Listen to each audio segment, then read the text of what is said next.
Living Local Carolina with Katie Turner. Local trends, shopping, dining, and more. This is Living Local Carolina. Great to be here with you today and share something that is very important to us, and that's Project Golf.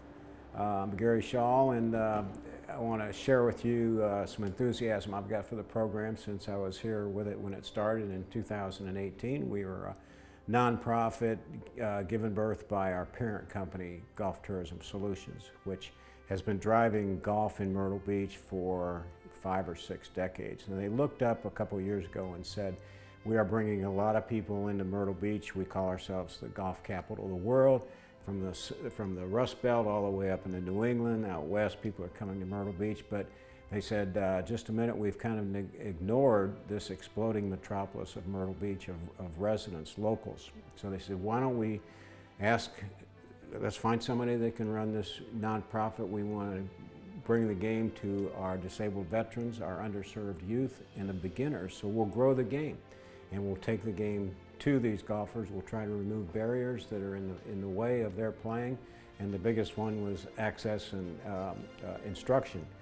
So we started with our beginners, and then we morphed into working with a disabled veteran under a program subsidized by the PGA of America called PGA Hope. Hope is an acronym standing for Helping Our Patriots Everywhere. I was asked to start it up because I somewhat fit the mold. I'm a veteran and a PGA member, and I served as the PGA's president for a term back in the 90s. So we got started off, and we found out the VA was very cooperative. They were pipelining all the veterans to us, and in no time at all, our classes became full. We can teach about 20, 22 veterans at a time, men and women, all with disabilities, some passive, some very visible.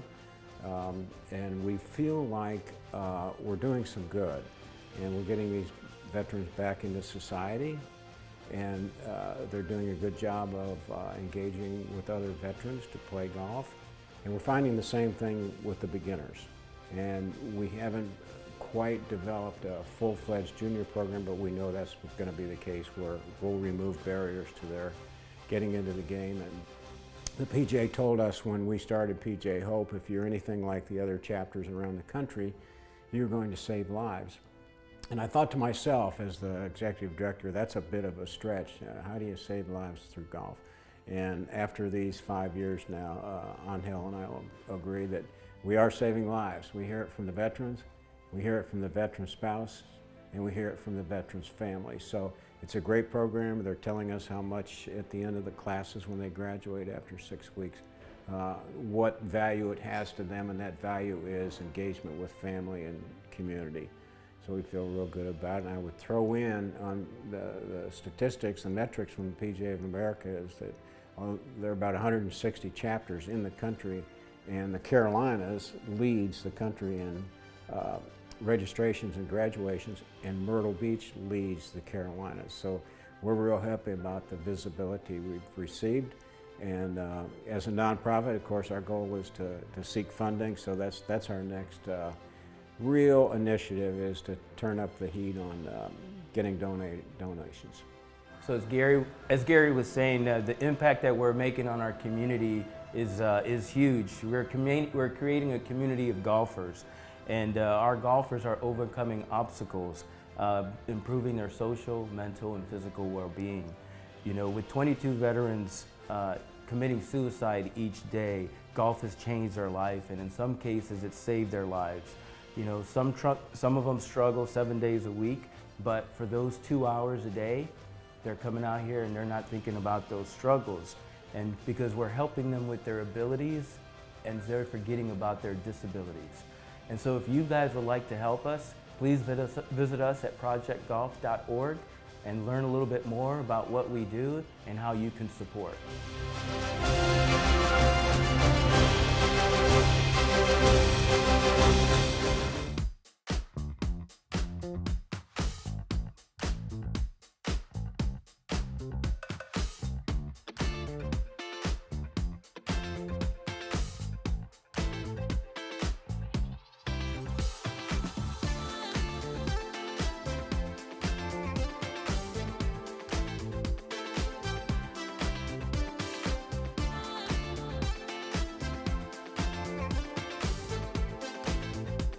We'll be back right after this break with more Living Local Carolina. The following portion of Living Local Carolina is sponsored by Coastal HRT. Welcome to Murrells Inlet. Today I am with Beverly, who is a nurse practitioner at Coastal HRT. Thanks for sitting down with me. Thank you. We're going to talk about what you guys do, so let's dive on in. Coastal HRT, what are you guys all about? So we're a weight loss clinic and we do testosterone replacement for men. If you are sent by your physician or your nurse practitioner for weight loss, you can self-refer. You do not need a referral to come see us. Same thing with testosterone. People wanting better results in the gym, or they're feeling low on energy. There's lots of reasons that you might want to have your testosterone checked. Gotcha. So how does the process work when you have a new patient come in? So most of the time people will call us and they sign up on the patient portal, and so they become our patient and join our practice, and then we will call them and give them a little information to see if they're a good fit just in general. And then once we do that, they'll fill out consent forms and a health history. We do a full health history on everyone, and then we call them and talk to them about what's going on. All right, and one thing that we have talked about is the portal. That's what kind of makes you guys different, that if you do receive some sort of therapy here, you can always contact you guys in case you're having any side effects. Yes, we have full access to the patient portal 24 hours a day. So if someone sends a message into the portal, we're able to see that they're wanting to get in touch with us, and we can respond to them by telephone. They don't have to come in. If there's a small problem, if they're having side effects with a medication, we can always contact them and send prescriptions into their pharmacy. So that does make it nice because people can contact a nurse practitioner. When you call our office, you're always going to get a nurse practitioner, not necessarily a secretary or someone who's answering the phone. I love it. Okay, where can somebody watching right now learn a little bit more information about you guys? We're on the internet. It's coastalhrt.com. Our website is there. Not everything is listed on there, but the major things that we do are listed and explained on there, so there's always more information available. This portion of Living Local Carolina was sponsored by Coastal HRT. This story is sponsored by SC Needs Help. Well, thanks so much for joining us today on Living Local Carolina. Today, I have the treat of being joined in studio by Philip from SC Needs Help. How you doing, man? Hey, how are you? Thanks for having me. I'm doing great. All right, tell me all about what you guys do. This was founded in 2018, but it's really turned into something much bigger. Yeah, SC since Needs then. Help really started as helping out the flood victims. In the big floods of 2018, we started off with a warehouse and just getting gear for people and equipment and food and non-perishable items that they needed, and it's morphed into something much bigger than that. And now we're just trying to help people year-round, not just when there is a big event. I love it. Adapting to whatever people need. Absolutely. At the given time. So what's on the docket? In March, it's a great event, raises most of the money for the year. Our president, Andy Kemp, just does a really good job at it. He's a barbecue connoisseur, and so he kind of created the event, and we started out raising money for people in need, and now we use this event to fund our entire year. So give me kind of an idea of what you guys do with the funds that you receive. Well, just in the past year, we've adopted 50 kids from the Angel Tree program. So we're going to take care of 50 kids for Christmas 2023. And we have sent a family to Disney. Their father passed away unexpectedly. We sent the family to Disney. We purchased a vehicle for somebody that was in need out in Conway. So we just, whatever we can do to help, there's little things that you can do to help people to change their lives drastically. And as a community, we're able to do that as a team. What has been the most memorable moment for you? I think for me, the first smoke out at the boathouse was for Andre Pope. And Andre was diagnosed with cancer, and he was able to enjoy that event before unfortunately he passed away. But he was able to be there, shake people's hands, and see the event in action, which I think that is really, that's really important. Just a very special moment and a life-changing moment for me as well. I was going to say, if somebody's watching this right now and wants to help out, wants to get involved, how can they do that? go on the web, scneedshelp.org. That will take you to a donations tab or a contact tab, and just send us a message, and we'd love for you to get involved.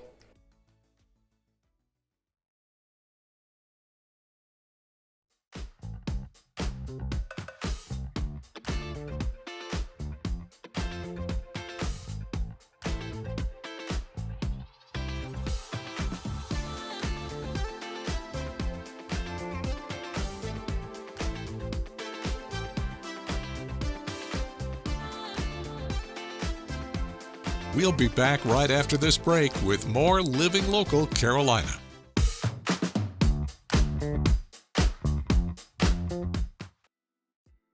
Thanks for joining us today on Living Local Carolina. I am joined by Joshua.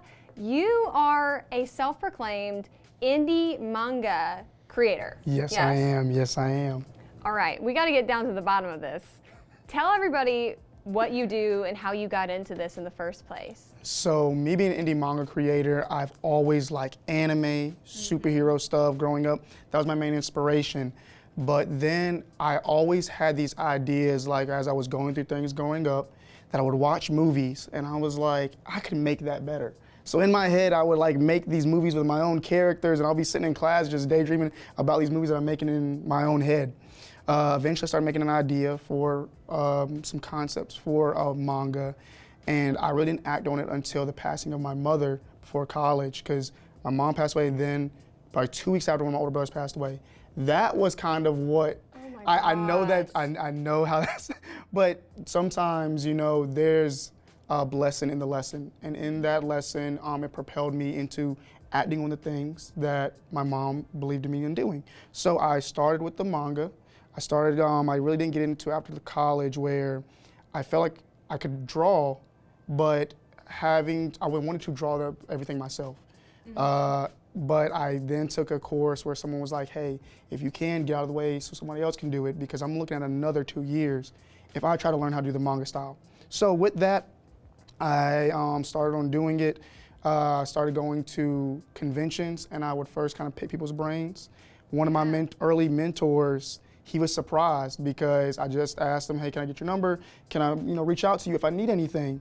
And I was asking him 6 months later, I'm messaging him, I'm like, hey, guess who's gonna be at the same convention that you were at? And he was surprised. From there, I was just hitting it boots to the ground. And I've done PowerCon, which is a local one for Florence. I've done, I did the Grand Strand one that's down here, the Grand Strand Comic-Con. And then I recently did LA Comic-Con.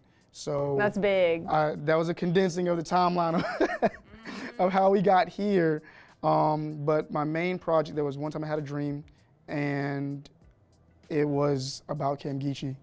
And I then started to connect the dots after I had that dream. I took a Gullah Geechee business course, and they were trying to tie in what I do into the course. They were like, why don't you do a Gullah Geechee story? And I was like, why don't I do a Gullah Geechee story? That's a good point. And I started connecting it, and then that's when all of this came about. And from here, I mean, this is starting to be one of the stories that, despite my main project is doing good, but as people start to hear about Camgechi, they're like, we want this. Yeah. So that's why we're here right now. So you're building this world that is completely tied to your own culture. Yes. What has the response been so far when you tell people about this? There's more of a surprise, actually, because no one's doing it. Yeah.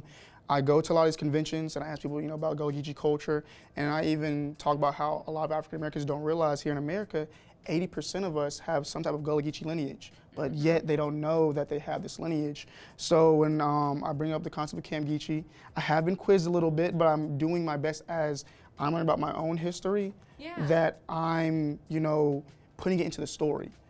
So that's kind of the fun part about it, is taking something that I find out about Gullah Geechee culture and find a way to twist it and put it into the story. It's very unique. Very unique. It's very cool what you do. I'm very excited to see where this goes. How can people stay updated with everything that you're doing so they can get that drop the second that it's ready? Good question. So I have my Instagram that is @_no retreat, no surrender. That's the name of my main project, is No Retreat, No Surrender. My email is missyoujoshua@gmail.com. Remind me of the Instagram name again. @_no retreat, no surrender.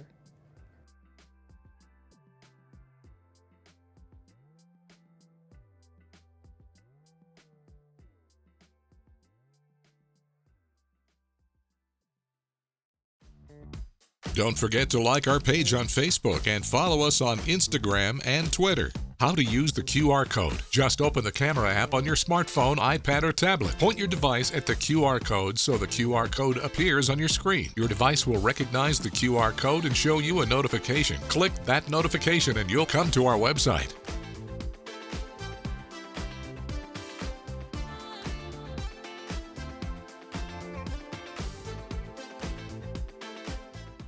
Living Local Carolina, weekday mornings at 9:30 on WBTW News 13.